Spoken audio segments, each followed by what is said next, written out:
This is On Hand, a podcast answering your questions about the things that make Michigan unique. I'm Mike Blank. On our most recent episode of On Hand, we heard from Jacksonians about how their city should be recognized as the official birthplace of the anti-slavery Republican Party. We asked listeners for their Michigan political stories, and you did not disappoint. Hi, my name's Kate Lynnes, and I'm originally from Muskegon, Michigan. But when this particular political encounter happened, I was living in Grand Rapids. I ran for the 3rd District federal congressional seat in 2002.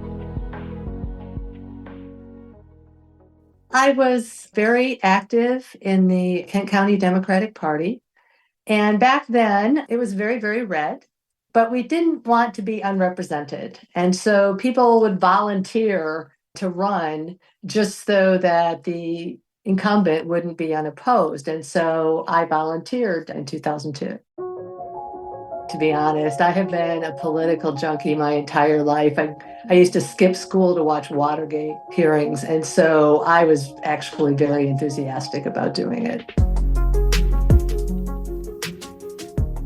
My opponent was Vern Ehlers. He actually won in a special election when Paul Henry died, and that's when he went into federal office. But he'd been a state senator and representative for a number of years, and he and I actually worked together on some underground storage tank legislation. For my day job, I was an environmental consultant, and I did permitting and cleanup work and stuff like that in Michigan and across the country. So I actually knew Vern quite well.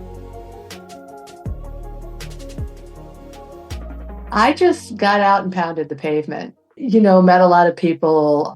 I got to tag along with then candidate Jennifer Granholm, and it was fun. I mean, I did the old-fashioned way, knocking on the door kind of thing. I always carried good dog cookies with me because when people are answering the door and they're kind of hesitant or wanting to shut the door in your face and you go, "Oh, what a cute dog. Can they at least have a cookie even if you don't want to talk to me?" I got votes that way. Well, we had 3 different debates, but the one that I sent you the story about was at the Wealthy Theater in Easttown, and it was sponsored by WGVU and a couple of local high schools. I don't remember which ones now.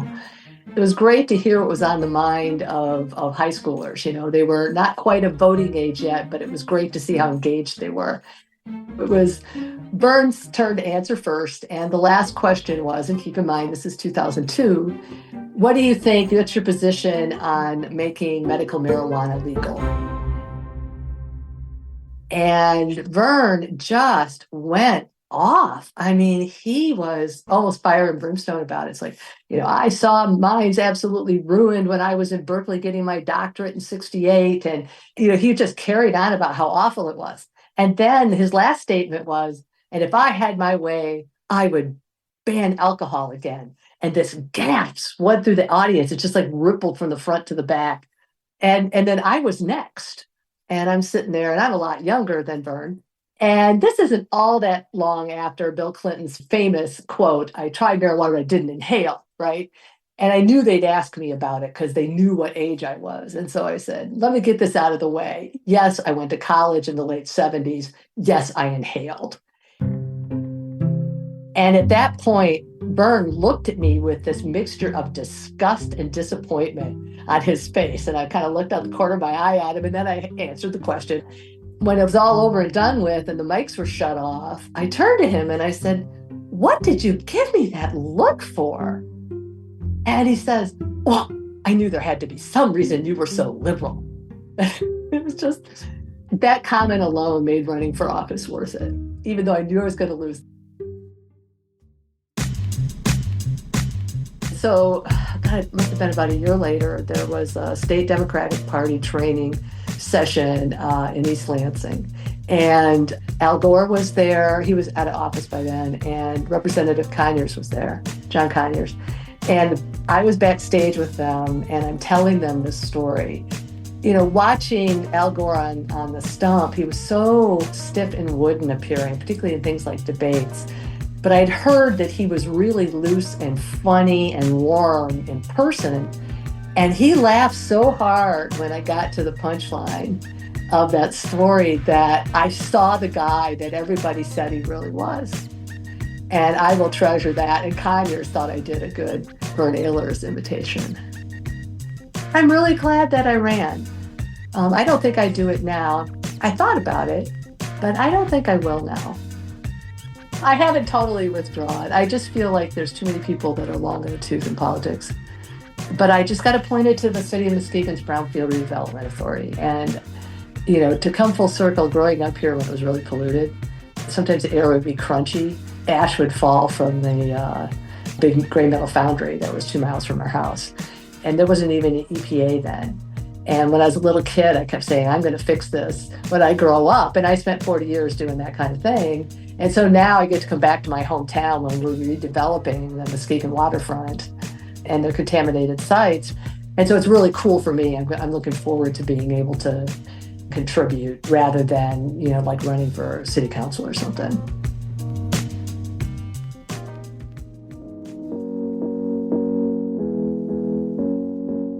That's Kate Lynnes sharing her piece of Michigan political history. Thank you so much for sharing, Kate. We also want to mention a listener who posted on social media about an elder relative's relationship with President Gerald R. Ford. Quote, my grandma went on a few dates with him in high school at South High. She always had a very high opinion of him as a man of good character, role model, and was not afraid to ask the hard questions and speak up, even when it was not popular. Unquote. And Paul Daniels of Indian River, Michigan, wrote us about an awkward interaction with President George W. Bush. Daniels was a contractor at the U.S. Embassy in Afghanistan in 2006 when Bush visited. I was very close and extremely thrilled to be standing this close to the most powerful man in the world. Unexpectedly, he walked straight up to me, grabbed my hand, and said, "Thank you for serving your country in Afghanistan." I was in such a state of shock that he somehow chose me out of a crowd of 1,000 people. I was stunned and downright speechless. All I could get out was, "Thank you." He looked at me for a second with a look that said, "Gee, don't you want to talk for a minute?" And then he turned around and walked away. I was not ready for this handshake. If I could only live it over, I would have spoken to him for a little while. Paul, thank you so much for sharing. And many thanks to all the listeners who reached out about their Michigan political stories and interactions. If you have a Michigan-centric question for On Hand to explore, there's a story submission link in our show notes. Of course, you can always send an email or check this out. Give us a call. Yes, your handheld computer does have a phone function. Until the next time, my fellow Michies, this has been On Hand. I'm Mike Blank. Thanks for listening.